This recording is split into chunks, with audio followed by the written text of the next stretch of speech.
Welcome sa zip9.com. In this video ay pag-aaralan natin kung paano ba mag-multiply ng sum and difference of two terms. No? Ano ibig sabihin ng sum and difference of two terms? Meron tayong dalawang terms, for example, x tsaka 2. So, ang sum ng x tsaka 2 is x plus 2. At ang difference ng x tsaka 2 ay x minus 2. So, this is the sum and difference of the two terms. So, paano multiply ito? At meron ba tayong makuha ang strategy para mas mapadali natin yung pag-multiply ng ganitong klaseng mga binomials, no? So, mapapansin nyo pareho yung kanilang terms, no? Yung unang term, tsaka pa ng pangalawang term. Pero, ang pagkakaiba lang nila is yung isa plus, yung isa minus. Kaya siya sum and difference of two terms, no? And here, we are trying to find the product of the sum and difference of two terms.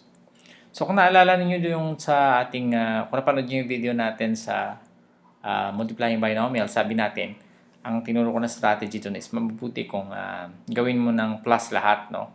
At para magawa mo yung minus na plus, gamitin natin yung property na a minus b is the same as a plus negative b. Now, again, uulitin ko ito, no? Kung hindi nyo alam. Ang problema kasi pag a minus b, napagkakamalan nako-confuse tayo kung ang minus ba na ito ay sign, ay ito ba ay subtraction, no, sorry, or ito ba yung sign na positive, negative, subtraction or negative, no? So, minsan nakakalito yan, ano? So, ang pinaka-strategy dyan is, yung lahat ng minus, gawin mong plus negative. So, a minus b maging a plus negative b. Ibig sabihin, yung x minus 2 natin dito, pwede natin gawin siya na x plus negative 2. So, pwede kong baguhin to maging x plus negative 2. Para wala na akong problema.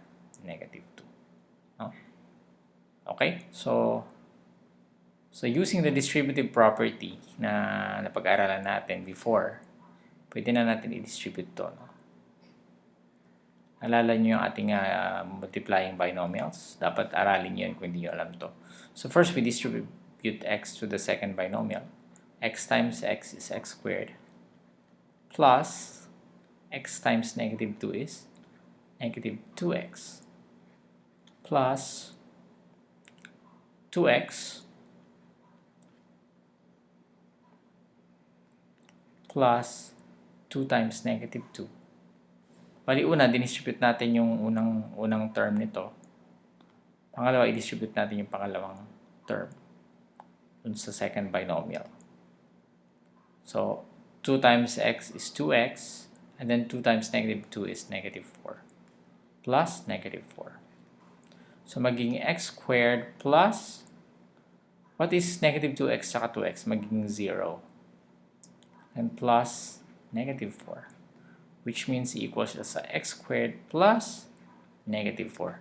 Ngayon, pag sagot naman, ibabalik na natin siya para ma-lessen yung ating number of yung mga symbols, no? Yung plus negative, pwede natin siyang ibalik sa minus. So, this is same as x squared minus 4. No? Next, number 2, we have 2a minus b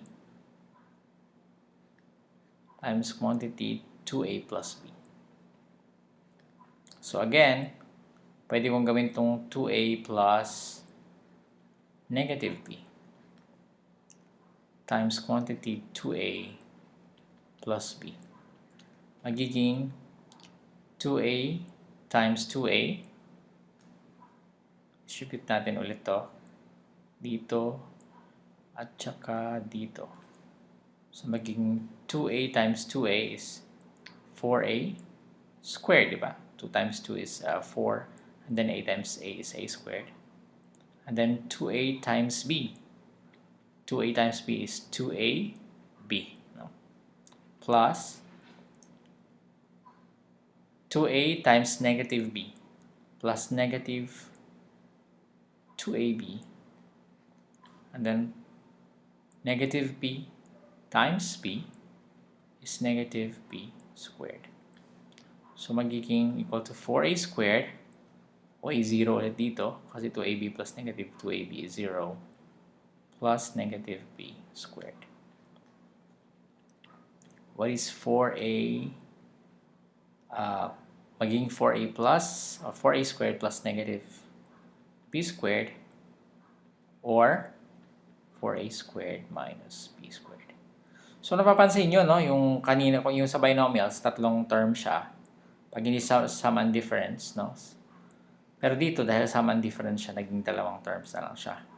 At notice that from the original given, ito magiging x plus 2 times x minus 2 dito, di ba?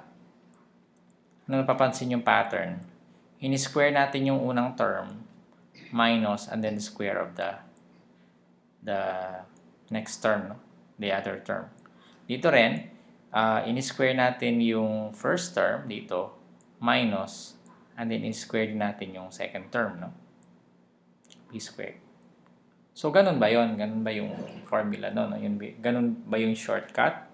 So, halimbawa, number 3, meron akong given na ano ba pwede kong given?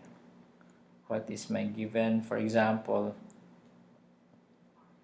paano kung 9y plus 5, magiging 9y minus 5, magiging equal ba siya dun sa square ng first term, 9y times 9y, which is 81y squared minus the square of the second term, 25?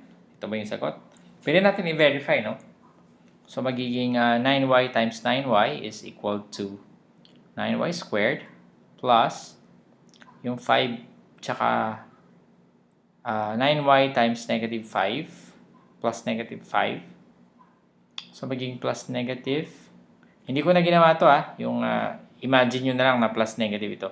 So, 9y times negative 5 is negative 45y plus, and then ito naman, 5 times 9y is 45y, and then plus 5 times negative 5 is negative 25. So, tama, maging 0 nga ito, di ba? And then, maging 9 squared plus negative 25, or sorry, 81 ito, 81. 81y squared times minus 25, which is the same, no? So, pareho pala, no? Ang pinaka-shortcut dito is square the first term and then subtract the square of the second term. Yung pinaka-shortcut natin. Pwede natin yan i-generalize, no? So, pag meron tayong a plus b times a minus b, we have square the first term, a squared minus b squared. Okay? So, ito na yung pinaka-general formula natin. Okay, maraming salamat and see you in the next tutorial. I invite ko kayo, by the way, sa sipnayan.com, and of course, pwede kayong mag-subscribe sa ating channel by clicking the subscribe button. Maraming salamat. See you in the next tutorial.